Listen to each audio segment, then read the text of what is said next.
Hi student, ठोस अवस्था के लेक्चर नंबर 3 में आप सभी का स्वागत है। इसके पहले हमने 2 लेक्चर पढ़े हुए थे। पहले लेक्चर में ठोस के प्रकार जिसमें क्रिस्टलीय और अक्रिस्टलीय को डिटेल पढ़ा था। दूसरे में हमने जो कि हमारा पिछला लेक्चर था उसमें जालक बिंदु अर्थात लैटिस पॉइंट, यूनिट सेल और यूनिट सेल के अलग अलग प्रकार जो कि 3D में हमने पढ़े थे और 7 यूनिट सेल हमने पढ़े हुए थे 3D में, जिसमें से जो पहला प्रकार था घनी यूनिट सेल जिसको क्यूबिकल यूनिट सेल कहते हैं, उसी का हम प्रकार पढ़ने वाले हैं। और घनी यूनिट सेल में हम प्रभावी परमाणु की संख्या को गणना करना भी सीखेंगे। देखिए, इसको दूसरे नाम से भी जाना जा सकता है घनी यूनिट सेल या एकक सेल में प्रभावी परमाणु या कणों की संख्या की गणना करना, जिसको जेड या जेड इफेक्टिव नाम से भी जाना जाता है।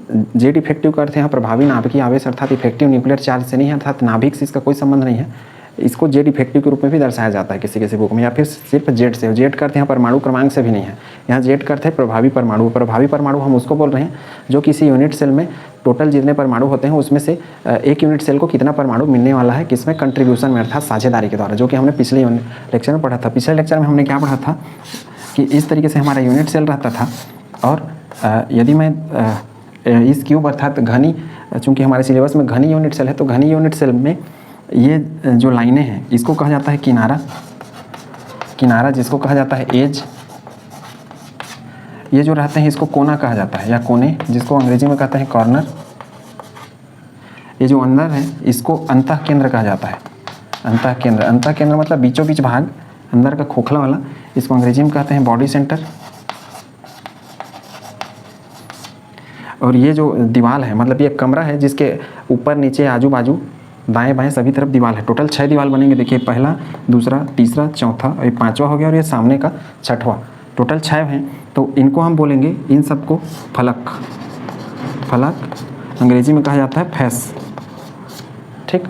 अब देखिए, कोने पर यदि कोई परमाणु पड़ा हुआ है यहाँ पे, तो एक जो हमारा यूनिट सेल रहेगा घनी यूनिट सेल, उसको सिर्फ कोने के एक परमाणु का सिर्फ 1/8 हिस्सा मिलेगा। अब इसका कारण ये है कि हमारा जो यूनिट सेल है वो इस तरीके से है, ऐसे। अब यहाँ पे मैं किसी परमाणु को रख रहा हूँ। अब इसको ऐसा समझिए कि हमारा नीचे ग्राउंड फ्लोर है और टोटल 4 कमरे हैं। इन 4 कमरों के बीच में एक परमाणु पड़ा हुआ है। इसको मैं बीचों बीच रख दिया हूँ यहाँ पे, क्योंकि इसके इधर भी होगा, ऊपर भी होगा, इस साइड में भी होगा, अर्थात चारों दिशा में एक एक कमरे होंगे। तो ये क्या आ जाएगा, बीच में आ जाएगा। इसमें से मैं ये वाला हिस्सा सिर्फ इसको मान रहा हूँ, इसको, तो यही वाला हो जाएगा पोर्शन। ठीक है। और बाकी 1 2 3, अब ये हो गया हमारा ग्राउंड फ्लोर। Ground floor. अब इसी के ऊपर में और कमरे हैं अर्थात इसी के शेप के पूरे, तो ये इसको भी टच करेगा। ठीक। ये वाला इसके मतलब ये हो गया हमारा कौन सा, फर्स्ट फ्लोर अर्थात पहला माला।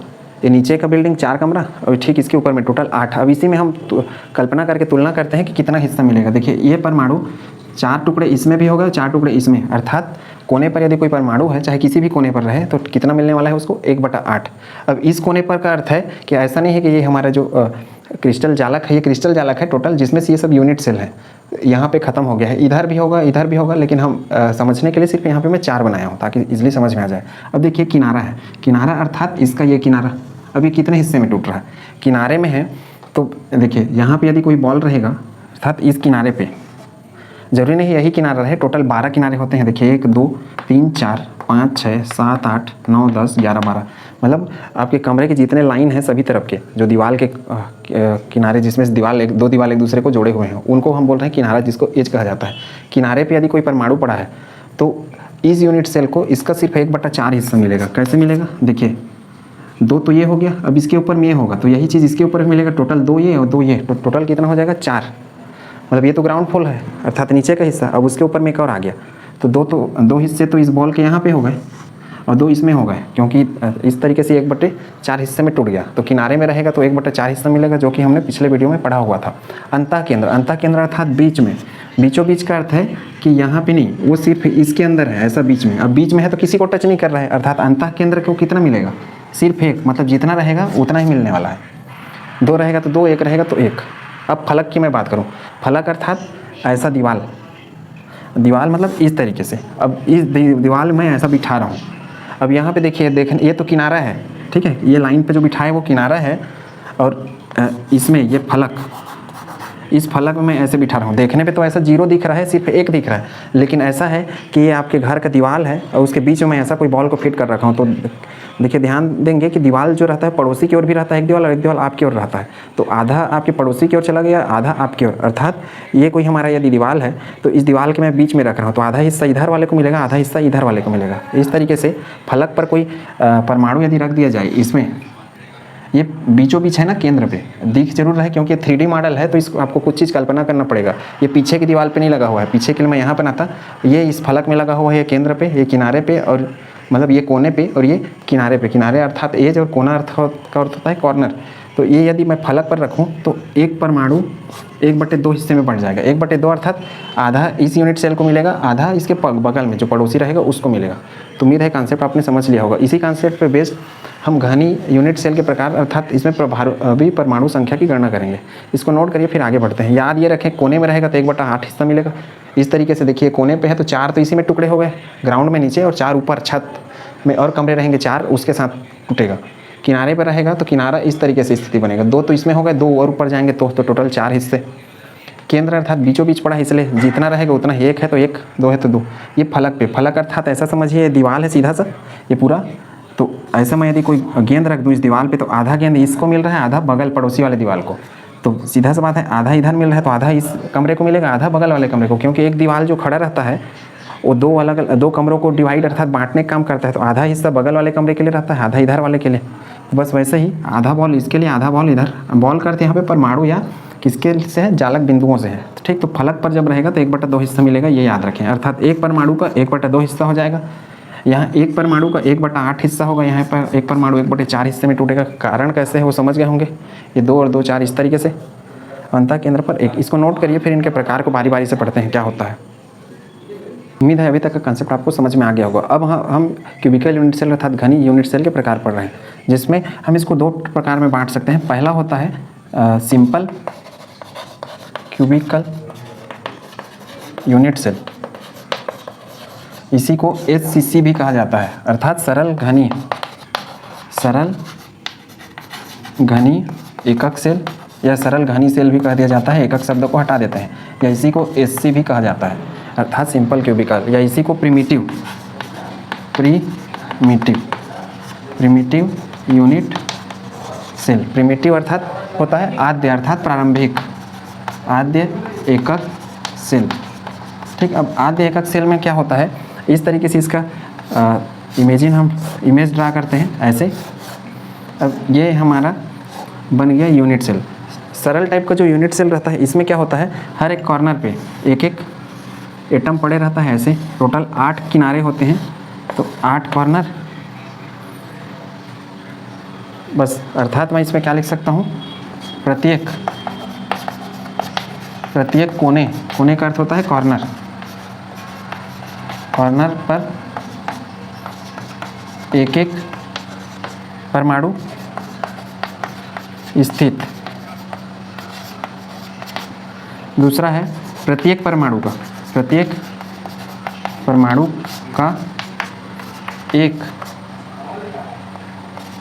यूनिट सेल को या इकाई सेल को 1/8 हिस्सा। अर्थात ये जो परमाणु है वो 8 हिस्से में टूटता है, क्योंकि बताया कारण कि नीचे में 4, ऊपर में 4, ग्राउंड और फर्स्ट फ्लोर में, तो इस तरीके से 8 हिस्से होते हैं। अर्थात खुद को के अलावा 7 और यूनिट सेल के साथ ये साझा होता है, हिस्सा होता है। इस प्रकार एक यूनिट सेल का प्रभावी परमाणु संख्या, जिसको किससे रिप्रेजेंट करते हैं, Z से। Z बराबर क्या होगा, इधर आगे लिख लेंगे, Z बराबर, देखिए प्रत्येक कोने पर कितने हैं, 1-1, और टोटल कोने हैं 8, तो 8 ये क्या है, कोने पर, और कोने पर रहता है तो प्रत्येक का 1/8 हिस्सा टूटता है। तो चूंकि 8 है तो मैं गुणा करूंगा 1/8, तो इस तरीके से 8/8 बराबर क्या हो जाएगा, 1। कहने का अर्थ है कि एक घनी जो सरल घनी एकक सेल रहेगा वो इस टाइप का स्ट्रक्चर रहेगा, प्रत्येक कोने पर एक एक परमाणु, जिसको जालक बिंदु भी कहते हैं, वो रहेगा। और ये सभी का यदि हम गुणा करें, कैलकुलेशन करें, तो इस अकेले यूनिट सेल को इसका सिर्फ एक यूनिट सेल मिलेगा पूर्ण रूप से, अर्थात सबका 1/8 हिस्सा मिलेगा, क्योंकि प्रत्येक यूनिट सेल इसके अलावा और साथ के साथ साझा कर रहे हैं, बंटवारा हो रहा है उसका, अर्थात एक जो हमारा ये है ये 8 हिस्से में टूट रहा है, इसको जोड़ देंगे तब, ठीक। इस तरीके से इसका जो जेड अर्थात प्रभावी परमाणु संख्या क्या आएगा, 1 आएगा। इस किस केस में था, HCC केस में। उम्मीद है ये चीज़ आपने समझ लिया होगा। इसको नोट करिए, फिर इसका हम दूसरा प्रकार पढ़ते हैं। इसको थोड़ा संशोधन कर लेंगे। 1/8 हिस्सा क्या लिखेंगे, प्राप्त होता है, प्राप्त होता है, इस तरीके से गैपिंग कर लेंगे। बाकी चीज़ें ठीक है। प्रत्येक कोने पर 1-1 परमाणु, ये और प्रत्येक का 1/8 हिस्सा, क्योंकि कोने पर है तो 1/8, यहाँ रहेगा तो 1/4, इसमें रहेगा तो 1/2, अंदर रहेगा तो सिर्फ 1, इस तरीके से। तो उसको याद रखना है आपको, 1/8 हिस्सा, 1/8 अर्थात ये 8 हिस्से में टूट रहा है 1-1 परमाणु। चूँकि 8 है इसलिए 8 कोने पर लिख दिया, और 1/8 अर्थात प्रत्येक का 8 हिस्सा में टूट रहा है इसलिए गुणा 1/8। तो टोटल HCC के लिए जेड का मान कितना आएगा, 1, जिसको प्रभावी परमाणु अंक या संख्या भी कहा जा रहा है। यहाँ जेड का अर्थ परमाणु क्रमांक या जेड इफेक्टिव जो लिखा है इसका अर्थ प्रभावी नाभिकीय आवेश से बिल्कुल भी नहीं है। इसका अर्थ हम सिर्फ यहाँ क्रिस्टल में इस चीज़ को पढ़ रहे हैं, ये 11th क्लास से इसका कोई लेना देना नहीं है, ठीक है। नोट करिए इसको। इसका दूसरा प्रकार है BCC। अभी हमने पढ़ा HCC। अब दूसरा जो प्रकार है इसमें हम लिखेंगे नॉन प्रिमिटिव प्रकार। जैसे कि जो प्रारंभिक था उसी का ये दूसरा हिस्सा है, नॉन प्रिमिटिव। अब इसी को हम एक प्रकार से मतलब पहला जो प्रकार था वो प्रिमिटिव था अर्थात शुरुआत का, और बाकी जो और प्रकार आ रहे हैं वो नॉन प्रिमिटिव होंगे, ऐसा इसका। और दूसरा में हम लोग पढ़ेंगे BCC। BCC का अर्थ होता है body centred cubical cell. Body centred का अर्थ होता है अंतः केंद्रित घनी एकक सेल, या क्यूबिकल यूनिट सेल यहाँ लिख सकते हैं, या घनी सेल भी बोल सकते हैं, ठीक। इसको BCC से जानते हैं। अंतः केंद्रित, जैसे कि नाम इसके नाम से पता चल रहा होगा, इसका स्ट्रक्चर कैसे बनेगा, इस तरीके से। ये हमारा पहला लेयर, ये हमारा दूसरा लेयर। ये स्ट्रक्चर सीखना अनिवार्य है, कैसे बना रहे हैं सीखते जाइए। ये देखिए इसको हम जोड़ रहे हैं, प्रत्येक कोने पर 1-1 परमाणु ऐसे, ठीक है, जिसको हम लेटिस भी कहते थे या फिर जालक बिंदु बोलते थे। और अंदर में अर्थात सेंटर पे ये एक और परमाणु। अब देखिए इसको हम बोलते हैं अंतः केंद्र, और प्रत्येक कोने पर। तो इसमें हम क्या लिखेंगे, पहला तो लिखेंगे प्रत्येक कोने पर 1 परमाणु, और अर्थात एटम, और प्रत्येक का 1/8 भाग 1 यूनिट सेल को मिलता है।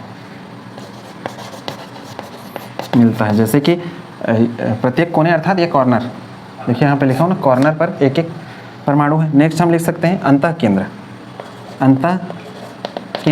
केंद्र मतलब इसके अंदर है इसलिए उसको बोल रहे हैं अंतः केंद्र, जिसको और क्या बोल सकते हैं, बॉडी सेंटर BC पर 1 परमाणु जिसका साझा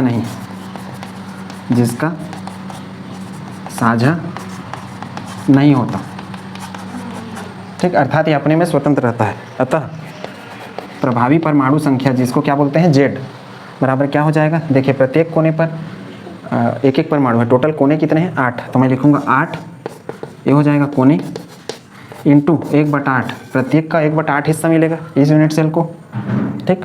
प्लस अब देखिए इसको बॉडी सेंटर अर्थात अंतः केंद्र, और जो केंद्र में रहता है वो सिर्फ इसी के लिए रहेगा, क्योंकि ये किसी को टच नहीं कर रहा है, इसलिए मैं क्या लिखूंगा 1। ये किस में है, ये है केंद्र पर या फिर अंतः केंद्र पर, ठीक। तो देखिए 8 × 1/8 बराबर ये हो जाएगा 1 बराबर क्या आ जाएगा 2, अर्थात जेड बराबर क्या हो जाएगा 2, किसके लिए, BCC के लिए। तो उम्मीद है चीज़ आपने समझ ली होंगी ये कैसे आया। कैलकुलेशन करना सीखना है आपको। ये टिप्पणी भी पूछा जाता है, BCC अर्थात अंतः केंद्रित घनी सेल को समझाइए, घनी एकक सेल। नाम अलग अलग आ सकते हैं, अंग्रेजी में आपको याद रखना है BCC body centred cubic cell. इसको नोट करिए। फिर हम इसका तीसरा प्रकार पढ़ते हैं। हम मुख्य रूप से 2 प्रकार में बांटा गया है। ए वाला जो प्रकार था इसको हम प्रिमिटिव बोल रहे थे, जिसमें हम लोग HCC पढ़े थे, इसी में HCC पढ़े थे। ये B वाला टाइप है जिसमें नॉन प्रिमिटिव पढ़ रहे हैं, और इसी में हम 3 प्रकार पढ़ने वाले हैं। ये दूसरा आ गया। इसमें ये कैलकुलेशन आपको आंकिक अर्थात न्यूमेरिकल क्वेश्चन करने में मदद करेगा। उसमें ये जेड का निकालना पड़ता है मान, अर्थात हम जब ये जो यूनिट सेल है इसका डेंसिटी अर्थात घनत्व कैलकुलेशन करेंगे तब जरूरत पड़ेगा। तो इसको नोट करिए। फिर हम इसका तीसरा प्रकार पढ़ रहे हैं। तीसरा प्रकार पढ़ रहे हैं FCC अर्थात फलक केंद्रित घनी सेल, अर्थात जो B वाला टाइप था उसके अंतर्गत हम तीसरा पढ़ रहे हैं, बी अर्थात नॉन प्रिमिटिव वाले में। नॉन प्रिमिटिव मतलब जो पहला सामान्य नहीं था उससे अलग, इसको हम बोलते हैं एफसीसी। एफसीसी का अर्थ होता है फेस। फेस का अर्थ यहाँ चेहरे से नहीं है, फेस का अर्थ यहाँ फलक से है। फलक अर्थात जो आपके घर की दीवार है उनको बोलते हैं फलक। फलक वास्तव में होता है दो कमरों को बांटने का एक दीवार, उसको कहा जाता है फलक। क्रिस्टल के केस में फलक शब्द प्रयोग किया जाता है दीवारों के लिए। Face centred cubical cell, cubical cell. Face centred, face मतलब होता है फलक, इसको कहा जाता है केंद्रित घनी एकक सेल या घनी सेल। ठीक है, अब जैसे कि इसके नाम से पता चल रहा है कि हम इसका स्ट्रक्चर कैसे बनाएंगे, स्ट्रक्चर से ही सारे डेफिनेशन बनने वाले हैं। इस तरीके से हो गया स्ट्रक्चर इसका। अब देखिए सब में कॉमन क्या है, ये सबके कॉर्नर पे रहेगा, जो सरल वाले थे वैसे ही। और कॉर्नर का जानते हैं 1/8 हिस्सा टूटता है। अब साथ में यहाँ पे देखिए शब्द लिखा है फलक केंद्रित। फलक केंद्रित का अर्थ है कि इसके फलक के केंद्र पर, फलक ये हैं, टोटल कितने फलक होते हैं 6। किसमें, किसी भी घन के 6 फलक। कैसे, ऊपर नीचे आमने सामने अर्थात सामने और पीछे और दाएं बाएं, टोटल 6 दीवार। आप जिस कमरे में बैठते हैं उस कमरे का दीवार ऊपर नीचे सबको गिनेंगे तो टोटल 6 फलक मिलेंगे। अर्थात ये देखिए 1 2 3 4 5 और ये सामने का 6, इनके बीच में ये देखिए 1 2 3 4, ये पीछे का 5 और ये सामने का ये 6। ठीक है, सामने अर्थात इसके लिए बीच ये होगा और इसके इस पीछे वाले के लिए बीच ये होगा। ठीक, तो टोटल 6। अब देखिए इसमें हम क्या लिखेंगे, पहले तो प्रत्येक कोने पर एक परमाणु, अर्थात हर एक कोने पर एक परमाणु। कितने कोने हैं, टोटल 8। एक परमाणु जिसका 1/8 हिस्सा एक यूनिट सेल को। इसका ये है कि प्रत्येक जो परमाणु है वो 8 हिस्से में बट रहा है, अर्थात 8 हिस्से में उसका साझेदारी हो रहा है 8 यूनिट सेलों के द्वारा। ऐसा इसका, जिसका 1/8 हिस्सा एक यूनिट सेल को प्राप्त होता है। नेक्स्ट है प्रत्येक फलक के बीच पर, प्रत्येक फलक अर्थात फेस के बीच पर, फेस के बीच अर्थात फलक केंद्रित, फलक के केंद्र पर एक परमाणु। अब देखिए फलक पर रहता है तो ऐसा है कि इस दीवार पे मैं यदि बॉल लगाऊं तो वो इसके लिए भी काम आएगा और बगल वाले के लिए भी काम आएगा। अर्थात एक दीवार 2 लोगों का काम आता है, अर्थात पड़ोसी के लिए भी वो दीवार उपयोग हो सकता है और आपके लिए भी। उसी तरीके से फलक के केंद्र पर रहेगा तो ये जो परमाणु है वो इसी के लिए भी काम आएगा और बगल वाला जो यूनिट सेल रहेगा उसके लिए भी। तो प्रत्येक फलक के केंद्र पर एक परमाणु जिसका 2 यूनिट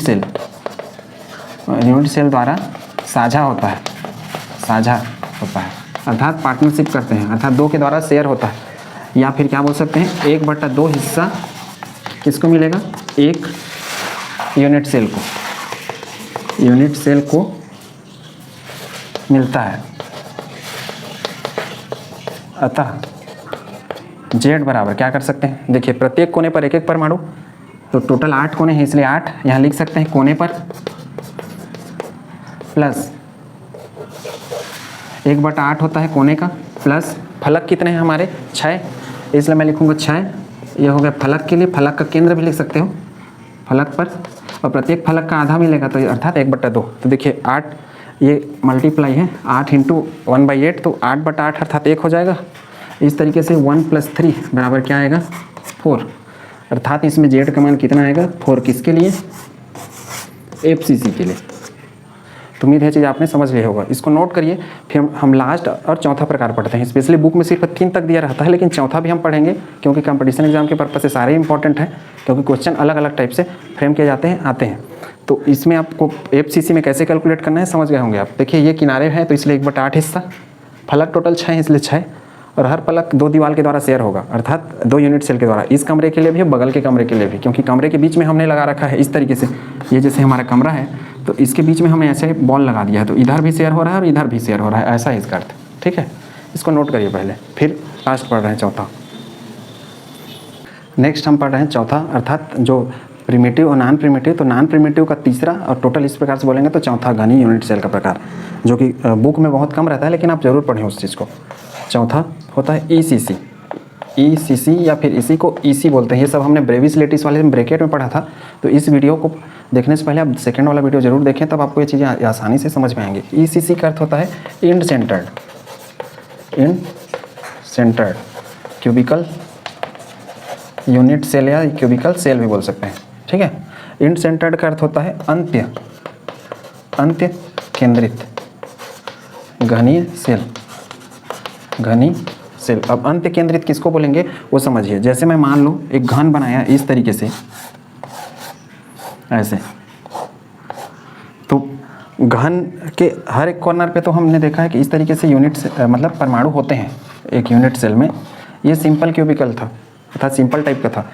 अब इस तरीके से घन लें तो, और घन के कोई भी दो फलक, चाहे इन दोनों या फिर ऊपर नीचे या फिर आमने सामने, कोई भी दो फलक के बीच में, जैसे मैं मान लो ये ले लिया, इसमें इसका बीच और इसका बीच, तो इस टाइप की स्थिति को हम लोग बोलेंगे इंड सेंटर्ड अर्थात अंत्य केंद्रित।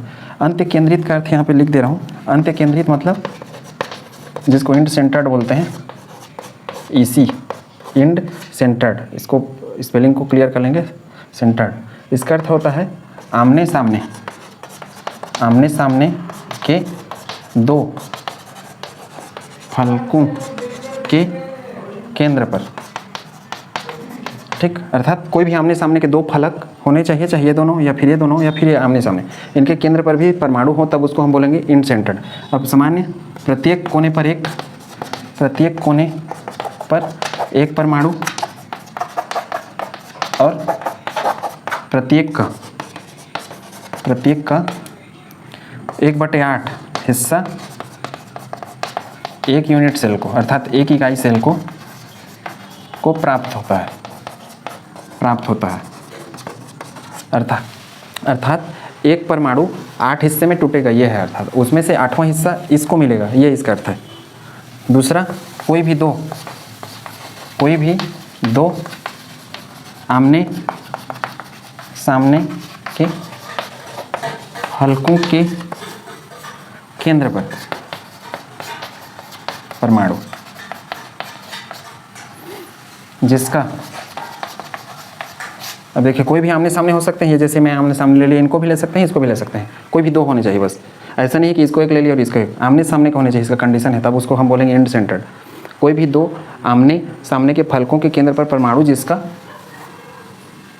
1/2 हिस्सा, क्योंकि फलक पर रहता है तो वो कितना हो जाता है, आधा हो जाता है, हमने पढ़ा, जिसका 1/2 हिस्सा एक यूनिट सेल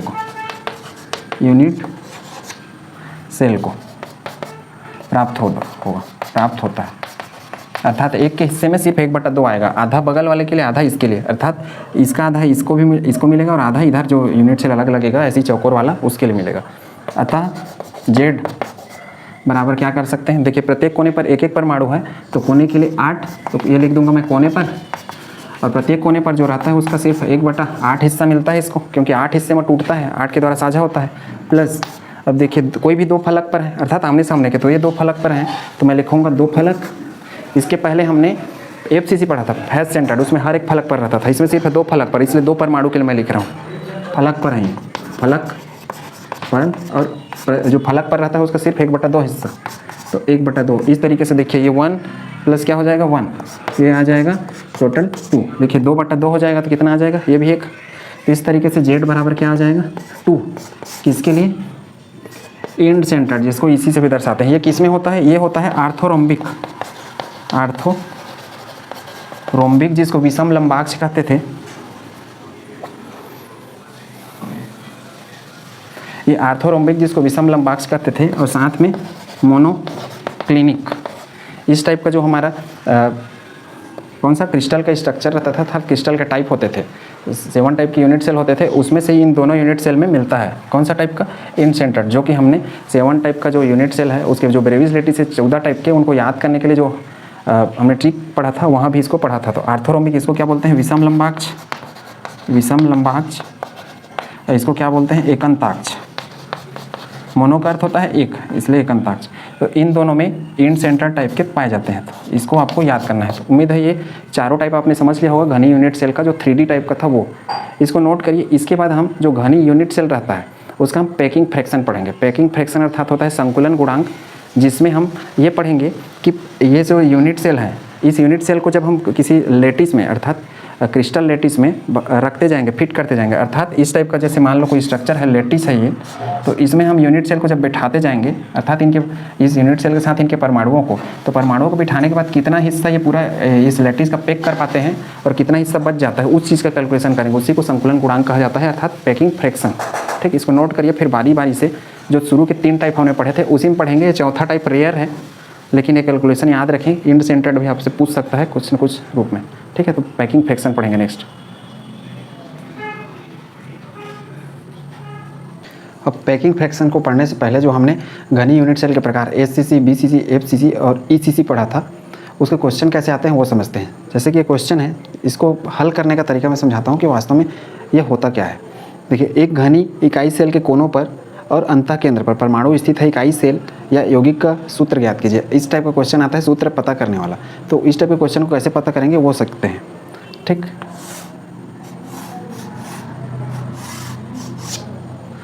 देखिए सबसे पहले एक घनी इकाई सेल बना लेते हैं इस तरीके से। ये पहला क्वेश्चन कर रहा हूँ, ये घनी इकाई सेल बन गया। ठीक, अब क्वेश्चन के हिसाब से कि कोनों पर, कोनों का अर्थ होता है कॉर्नर, कॉर्नर अर्थात ये, तो कोनों पर ये है परमाणु स्थित है, कोनों पर लगा दिए। और अंतः केंद्र का अर्थ होता है बॉडी सेंटर, बॉडी सेंटर मतलब उसके बीच का, अंदर का हिस्सा, अर्थात यहाँ पर बीचों बीच परमाणु स्थित है। इकाई सेल या यौगिक का सूत्र ज्ञात कीजिए। ठीक है, अब इकाई सेल या यौगिक का सूत्र कैसे पता करेंगे, हम स्टार्ट करेंगे माना कि जो किनारे पर परमाणु है उसको हम मान ले रहे हैं ए परमाणु, ये किस में है, किनारे पर। ठीक है, और बी क्या है, बी को हम मान ले रहे हैं अंतः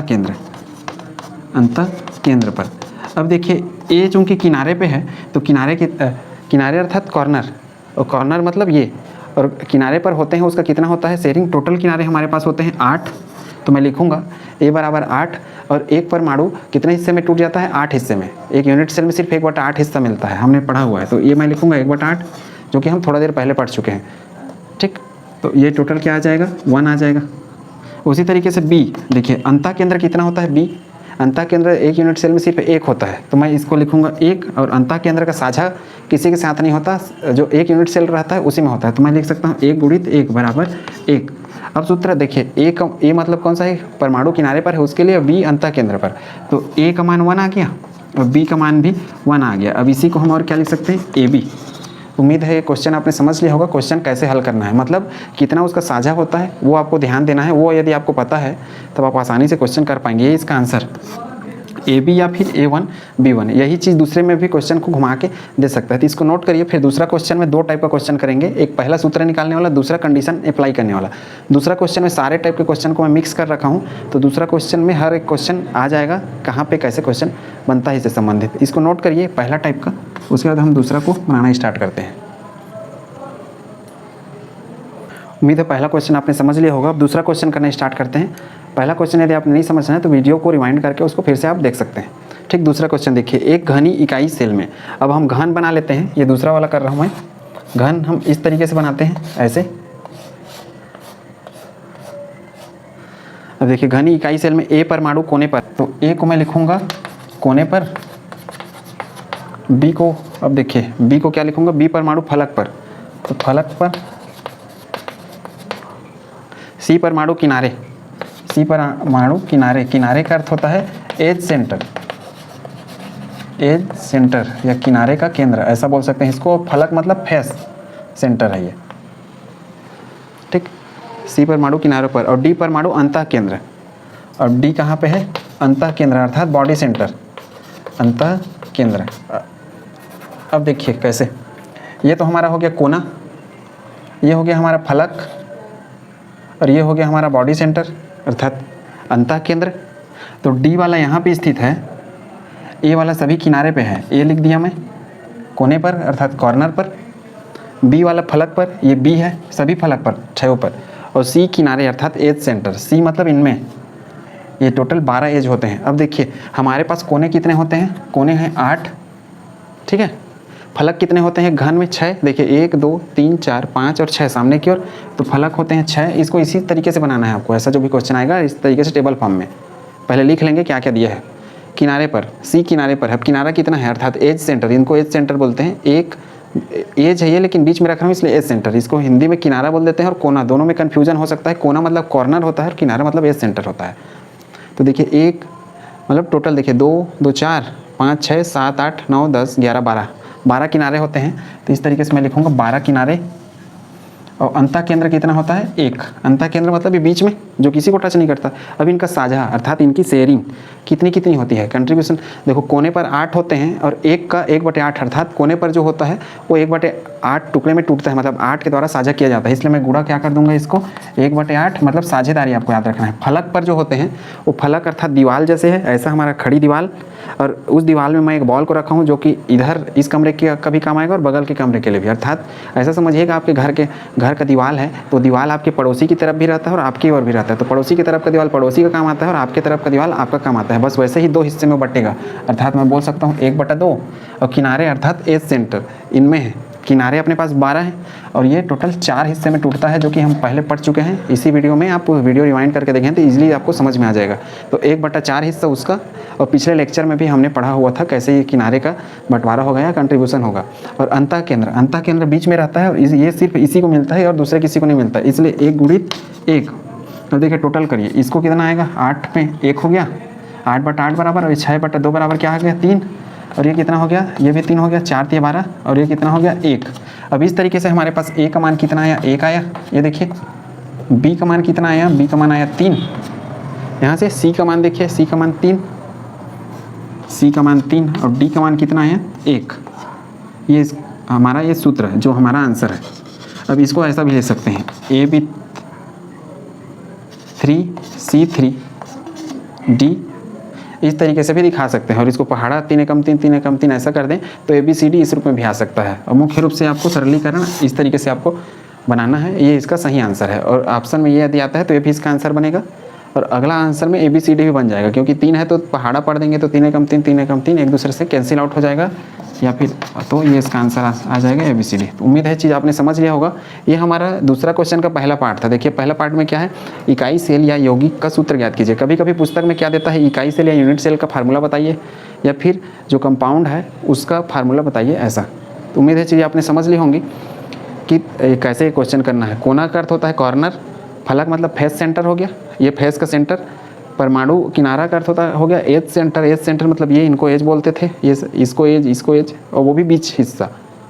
और अंतः केंद्र मतलब बॉडी सेंटर, जिसको BC से दर्शाते थे, BCC वाले में हमने पढ़ा था। तो इसको नोट करिए। उसके बाद इसी सेम क्वेश्चन में हम दूसरा टाइप का एक और क्वेश्चन कर रहे हैं। क्वेश्चन यही है लेकिन इसमें हमने कंडीशन अप्लाई कर दिया है, दूसरा पार्ट इसका। फिर इस पार्ट को स्टार्ट करेंगे। ये उम्मीद है कैसे आपको बनाना है आपने सीख लिया होगा। आपको संख्या पता होना चाहिए, कितने कोने होते हैं किसी फलक के, कितने कोने देखिए 8 होते हैं, फलक 6 होते हैं, किनारे अर्थात एज सेंटर 12 होते हैं, अंतः केंद्र 1 ही होता है, ये याद रखना है आपको। और हर का साझे अर्थात कंट्रीब्यूशन अर्थात हिस्सेदारी कितना होता है एक यूनिट सेल में, वो याद रखना है। जैसे इसका 1/8 1/2, इसका 1/4 1, इस तरीके से इसको नोट करिए। फिर इसका दूसरा पार्ट हम कर रहे हैं। दूसरा पार्ट में भी यही काम आने वाला है, इसलिए दूसरा पार्ट हमने इसमें नहीं मिटाया। दूसरा पार्ट में हमने कंडीशन लगा दिया है। देखिए यदि 50% परमाणु कोने से और 25% परमाणु किनारे से के केंद्र से अर्थात एज सेंटर से हटा दें, अर्थात रिमूव कर दें, तब यौगिक का सूत्र क्या होगा। है यही चीज़ पूरे कोने पर है, किनारे पर जो भी ABCD है। अब इसमें हमने एक और कंडीशन लगा दिया कि जो कोने पर A परमाणु है उसके 50% परमाणु को हम हटा दें। 50% मतलब आधे परमाणु को हटा दें। तो देखिए हमारे टोटल कोने पर परमाणु होते हैं 8, क्योंकि 8 ही कोने होते हैं घन के। अब 50% मतलब इसका आधा हो गया ना 8 का, तो 8 का आधा हो गया 4, तो बचे कितने, सिर्फ 4 बचे। 50% हटाना है ना इस क्वेश्चन में। देखिए ये 50% लिखा है, 50% परमाणु कोने से हटा दें। तो 50% परमाणु हटाने 50 का अर्थ होता है 4, 8 का आधा 4 मतलब आधे परमाणु हमने हटा दिए। और 25% परमाणु किनारे के केंद्र से हटा दिया। 50% मतलब हमने क्या कर दिया, 8 का 8/2 कर दिया, तो 4 आया मान, इसलिए 4 को हमने इसमें घटा दिया। अब देखिए 25% परमाणु किनारे के केंद्र अर्थात एज सेंटर से हटा दे। तो किनारे का केंद्र कौन सा है, ये C वाला। अब देखिए इसमें से 25%, 25 का अर्थ समझते हैं, 25 का अर्थ है 1/4, तो इसका 12 का 1/4 कितना होगा, 12/4 करो तो 4 दिया 12 आएगा, तो इसका 25 आ जाएगा 3। ठीक है, क्लियर है। 1 का हम आधा करेंगे तो 1/2 होगा, और चौथा हिस्सा करेंगे तो 1/4, चौथा हिस्सा मतलब 25% और 1/2 मतलब 50%। तो इसका 8 का 1/2 कर दिया हमने अर्थात 50%, तो हो गया 4। और ये 12 का चूँकि इसके लिए दिया है तो इसका हमने 25% कर दिया, तो 25% मतलब कितना हो गया 1/4 हिस्सा। तो हमने इसके में 4 का भाग दे दिया। ठीक, 100/4 करेंगे तो 25 ही आएगा ना, एक को आप 100 समझ सकते हैं। तो इस तरीके से आपको थोड़ा सा लगा के प्रैक्टिस करना। तो ये क्या हो जाएगा, अब टोटल हमारे पास किनारे पर 9 परमाणु आ गए इस कंडीशन के हिसाब से, और कोने पर आ गए 4। अब कोने पर हमारे पास 8 के बाद 4 परमाणु आ गए, और किनारे पर चूंकि हमने 25% इसको लेस कर दिया अर्थात कम कर दिया, तो हमारे पास टोटल आ गए 9। अब इनका कंट्रीब्यूशन देखना है। देखिए कोने पर जो होते हैं उसका 1/8 हिस्सा रहता है, तो मैं इसका गुणा करूँगा, गुणा 1/8, और किनारे पर जो रहता है वो हमेशा कितना होता है 1/4 हिस्सा रहता है, तो मैं इसको गुणा कर दूंगा 1/4 से। तो ये क्या हो जाएगा 9/4 हो जाएगा, और ये क्या हो जाएगा 4/8 बराबर 1/2 हो जाएगा। 4 एकम 4, 4 दूनी 8। अब सूत्र यही थोड़ा सा मॉडिफाई होकर बन जाएगा। देखिए A1 की जगह हो गया A1/2, B क्या आ गया, B यहाँ पे वही रहेगा सेम 1/2 इक्वल टू ये हो जाएगा 3। 1/2 कहाँ से आया, फलक पे जो रहता है उसका आधा होता है, इसलिए वो 3 पहले के जैसा। हमने सिर्फ परिवर्तन इसमें किया है, मान लो इसमें फलक पे रहता 50% परमाणु हटा दिए करके, तो फिर ये अलग हो जाता, मतलब फलक जो 6 थे वो 3 हो जाते इस तरीके से। तो क्वेश्चन कुछ भी हो सकता है, तो वो आपको रिमेंबर करना है। मतलब एक को आपको 100 समझ के भाग देना है, 25% कर दिया गया है तो 100/25 कर दो, 50% है अर्थात 100/50 या जो भी परसेंटेज दिए हैं उसके हिसाब से। बी यहाँ पे हो जाएगा 3, सी का अर्थ यहाँ पे हो जाएगा देखिए 9/4, और जो डी है वो हो जाएगा 1। अब ये हमारा नया सूत्र बन जाएगा दूसरे क्वेश्चन के लिए। तो उम्मीद है दूसरा क्वेश्चन आपने समझ लिया होगा हमने कैसे किया है। तो नोट करिए, फिर अपना लास्ट वाला क्वेश्चन करते हैं, तीसरा, जो कि अपना लास्ट टाइप का है। लास्ट क्वेश्चन में क्या है, घनी क्रिस्टल में ए परमाणु कोनों पर, यहाँ ABCD की जगह XYZ कुछ भी दिया जा सकता है। ये काल्पनिक या हाइपोथेटिकल क्वेश्चन होता है जिसमें इस टाइप से इसको सॉल्व किए जाते हैं। घनी क्रिस्टल में ए परमाणु कोनों पर अर्थात कॉर्नर पर और बी परमाणु एकांतर फलकों पर। अब देखिए इसका अर्थ क्या है कि हम सबसे पहले बनाएंगे इस तरीके से क्रिस्टल, अर्थात यूनिट सेल बनाएंगे किसका, क्यूब का, या फिर बोल सकते हैं घन का। अब ए परमाणु कोनों पर अर्थात मैं क्या लिखूंगा, ये कोनों पर, कोने का अर्थ होता है कॉर्नर, अर्थात इसमें है ए परमाणु अर्थात हर एक कोने पर पड़े हैं, और बी परमाणु एकांतर फलक पर। अब ये फलक हैं, मतलब ये टोटल 6 फलक होते हैं, तो बी एकांतर फलक, एकांतर फलक, एकांतर फलक का अर्थ होता है एक फलक को छोड़कर, एक के अंतर के बाद। अब इसको कैसे देखेंगे, देखिए मैं जैसे मान लो ये फलक है तो फलक के केंद्र पर है, तो एक परमाणु यहाँ पे है, तो इसके बाद ये फलक का बारी आएगा तो इसको मैं छोड़ूंगा। अब इसके बाद इसका बारी आएगा तो इसको मैं लिखूंगा। अब देखिए इसके बाद इसका बारी आएगा तो इसको मैं फिर छोड़ूंगा। अब इसके बाद फिर यहाँ पहुँच गया, इसके बाद यहाँ पे आऊँगा तो ये फिर छूटेगा। अर्थात टोटल हमारे पास 6 फलक थे, लेकिन एकांतर फलक मैं बोल दिया तो टोटल हमारे पास सिर्फ 2 फलक हो गए। तो ऐसा भी क्वेश्चन आता है, तो इसको आप समझें कैसा एकांतर, अर्थात किसी भी एक फलक को रखें, जरूरी नहीं है ऊपर को ही रखें, यहाँ को रखेंगे तो ये छोड़ना पड़ेगा, अगला वाला यहाँ पे आएगा। ठीक है, यदि हम कंडीशन बदल दें, इस तरीके से बनाएं, और ये तो हमारा कॉर्नर हो गया, कोई भी एक कॉर्नर को ले सकते हैं, जरूरी नहीं है यही। अब जैसे मान लो मैं इस फलक को ले रहा हूँ, तो उसके बाद इसको मैं छोड़ूंगा, फिर इसमें आऊँगा क्योंकि इसके बाद यही बारी आएगा, इसके बाद इसको छोड़ूंगा, तो ये हो गया रिवाइज। इसके बाद अब देखिए इसको छोड़ने के बाद, अर्थात ये एक दूसरे से जुड़े हुए हैं इसलिए सिर्फ 2 आएंगे, इसके बाद ये वाला छूटा रहेगा, फिर ये पहुंच गया, इसके बाद फिर ये छूटा रहेगा, अर्थात एक को छोड़ के हम आगे बढ़ेंगे तब हमको एकांतर फलक पता चलेगा, अल्टरनेट फलक या अल्टरनेट फेस। अब इस तरीके से एकांतर फलक की संख्या कितनी हो जाएगी, 2। और यहाँ पे कोने कितने हैं हमारे पास, 8 कोने होते हैं, क्योंकि 8 कोने पर एक एक परमाणु है। अब इनका कंट्रीब्यूशन देखते हैं। कोने पर जो होता है वो 1/8 हिस्सा में टूटता है, अर्थात खुद के अलावा 7 और अन्य यूनिट सेल के साथ उसका साझा होता है, पार्टनरशिप होता है। इस कारण इसको हम बोल सकते हैं 1/8। और इसको हम क्या बोल सकते हैं, चूँकि ये फलक है तो फलक खुद के यूनिट सेल के साथ पड़ोसी के भी यूनिट सेल में साझा करता है, अर्थात एक जो परमाणु रहता है वो 2 हिस्से में टूट जाता है, अर्थात फलक का कंट्रीब्यूशन कितना हो जाएगा 1/2। तो इस तरीके से ये 1 आएगा और ये कितना आएगा, ये भी 1 आएगा। तो जो हमारा फार्मूला बन जाएगा A1 बन जाएगा और ये P1 बन जाएगा। इसको हम और क्या बोल सकते हैं, AB। तो उम्मीद है ये क्वेश्चन आपने समझ लिया होगा। आज के लिए बस इतना ही। नेक्स्ट टॉपिक में हम बात करेंगे पैकिंग फ्रैक्शन अर्थात संकुलन गुणांक की, और इससे संबंधित जो संकुलन गुणांक से संबंधित जो क्वेश्चन रहते हैं उसको सॉल्व करेंगे, और साथ में नेबर एटम या फिर नियरेस्ट नेबर एटम कैलकुलेशन कैसे करते हैं। अर्थात नेबर एटम का अर्थ होता है कि इस तरीके से मैं यदि कोई यूनिट सेल बना दूँ, और यूनिट सेल बनाने के बाद जैसे मैं मान लो एक परमाणु यहाँ पे लिया, तो इसका सबसे करीबी परमाणु, करीबी अर्थात नेबर, तो इसका सबसे करीबी परमाणु या तो यहाँ पे आएगा या फिर यहाँ पे आएगा। तो मैं मान लो इसको ले लेता हूँ, उसके ये पहला करीबी हो गया क्योंकि सीधा इसी से जुड़ा हुआ है। अगला करीबी मैं बोलूँ तो ये हो जाएगा दूसरा नंबर का, क्योंकि इसके बाद इसका बारी आएगा, फिर फिर इसको ना लेकर के हम इधर ले सकते हैं, कोई फ़र्क नहीं पड़ता उससे। और इस दूसरे के बाद यदि इससे भी और दूसरा करीबी यदि हम खोजें, मतलब तीसरे नंबर का करीबी, तो वो आ जाएगा यहाँ पे। ठीक है, अब जरूरी नहीं है इसके बाद हम यही को ले, हम इसका सबको उल्टा भी कर सकते हैं। कहने का अर्थ है इससे सबसे करीब जो भी हो उसको लेना है, ऐसा नहीं कि इसके सीधा अपोजिट पे ले। ये पहला करीबी है, पहला पड़ोसी, ये दूसरा पड़ोसी है और तीसरा पड़ोसी है, तो इसकी दूरी हम कैलकुलेट करेंगे कि पहले पड़ोसी, दूसरा पड़ोसी और तीसरे पड़ोसी का दूरी कितना कितना होता है मुख्य से। अगर इसको हम रेफरेंस ले तो वही चीज़ हम नेक्स्ट लेक्चर में सीखेंगे। आज के लिए बस इतना ही। Thank you. इसको नोट करिए।